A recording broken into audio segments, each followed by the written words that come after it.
Roll A, take A.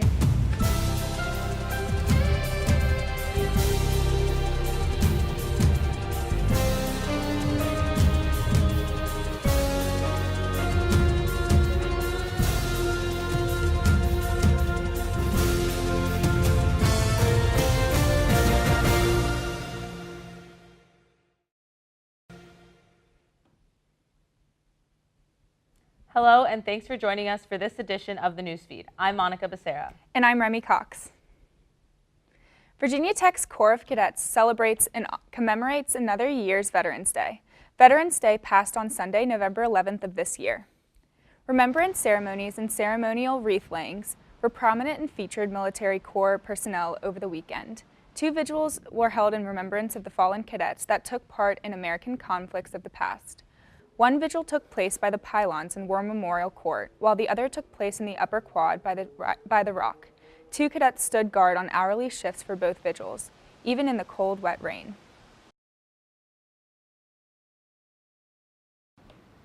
Virginia Tech's Corps of Cadets is one of the top producers of candidates for Army Rangers, the Marine Corps, Navy SEALs, and more to help streamline the process for students interested in any of those elite fields. The Corps is working to establish a program called the Extreme Sports Team. Newsfeed reporter Ali Lemaire takes an inside look at the development of the program. Virginia Tech's Corps of Cadets is a top producer of Special Operations Forces candidates. Also referred to as SOF candidates, these members of the Corps aim to pursue elite ops teams after graduation, such as the Marine Corps Raiders, Army Rangers, Navy SEALs, and Air Force Combat Controllers. They're trying to go into a profession in that is usually very selective. It's very physically demanding, very physically intensive.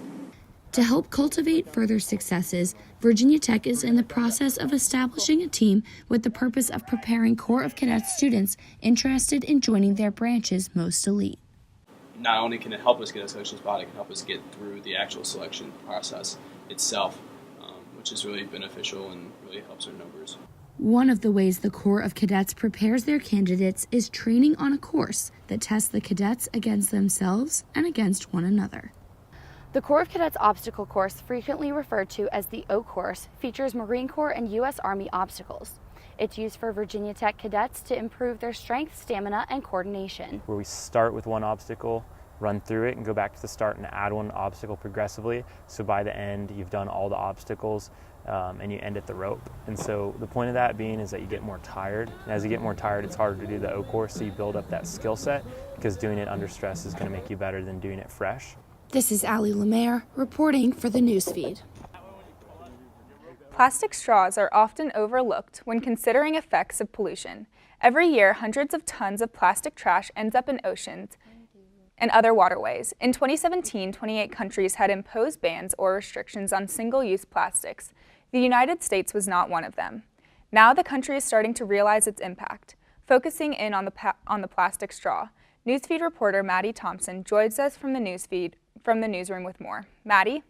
Thanks, Remy. Plastic straws are increasingly becoming part of the national spotlight.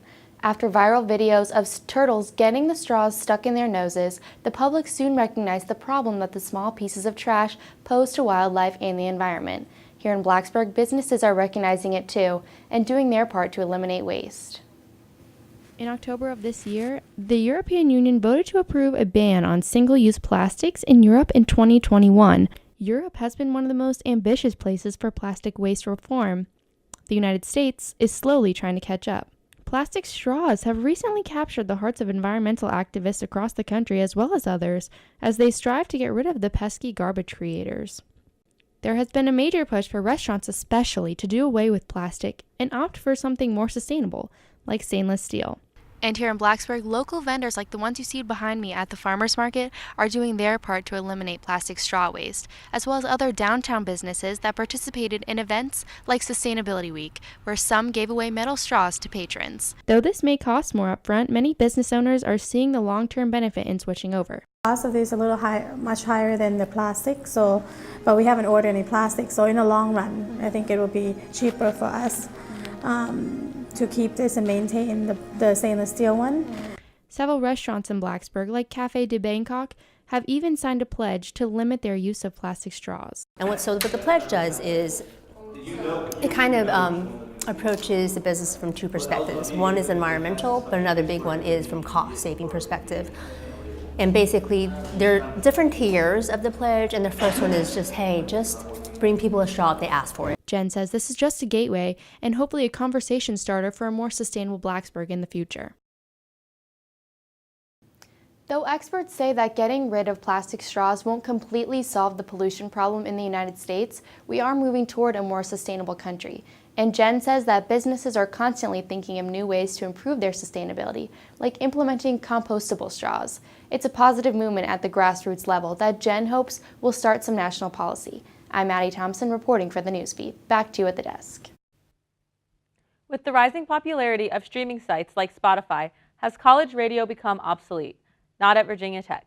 Virginia Tech's radio station WUVT is one of the only entirely student-run radio stations in the country. To help it operate, staff heads host Radiothon, which is an annual fundraiser. This year, it raised $6,500, but WUVT plans on hosting a campaign to help raise money for new soundboards. By fundraising, WUVT can continue to give back to its listeners. Many people know Virginia Tech for its cutting-edge engineering program and progress in technology, but not as many people know that the university has its very own foundry right on campus. The Crolling Advanced Materials Foundry is a space where material science, art, and design students are given the chance to experiment and conduct research into what is possible through metal casting.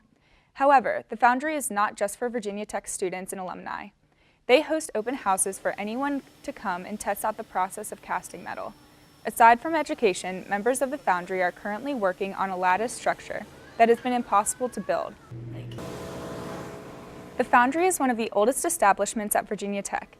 It is also a nationally recognized organization of the American Foundry Association, and they are continuing to get more people involved.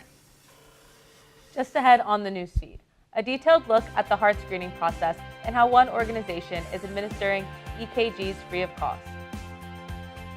And why Virginia Tech's club ice hockey team was forced to move from its home practice facility. That story and more after this break. Take a look under your bed. Find stuff under there? What about jobs? No? Now try your closet. Still no jobs? Just more stuff? Well, you really have both. See, stuff is defined as household articles considered as a group. Sometimes this stuff is no longer needed. Wait, no longer needed? That can't be right. Because remember those jobs you were looking for? Those are really needed. And they're the stuff inside your stuff. Our job is to unlock those jobs. And it starts when you donate your stuff to your local Goodwill. Here's how we do it. When you donate to Goodwill, we sell your stuff to provide job training for people right here in your community. So just by teaming up with Goodwill, you help create jobs. And isn't that worth parting with the leftover keytar from your 80s cover band? Goodwill. Donate stuff, create jobs. Hey Bobo, do trees tell each other stories? I'm sorry, I'm afraid I don't know that. Hey, why don't we go find out? Listen. Can birds draw pictures? I don't have an answer for that. Dad, do stars visit their friends? Look!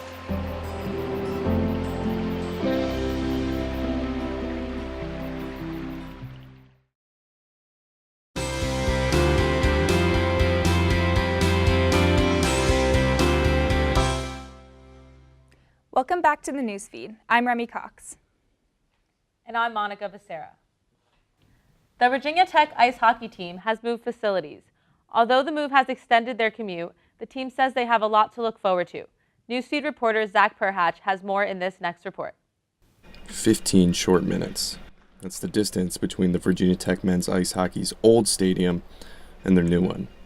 The Hokies used to play at the Berglund Center in Roanoke, but had to move for the first time in 22 years. Now they play at Lancelot Sports Complex in Vinton, Virginia, a move the team describes as bittersweet.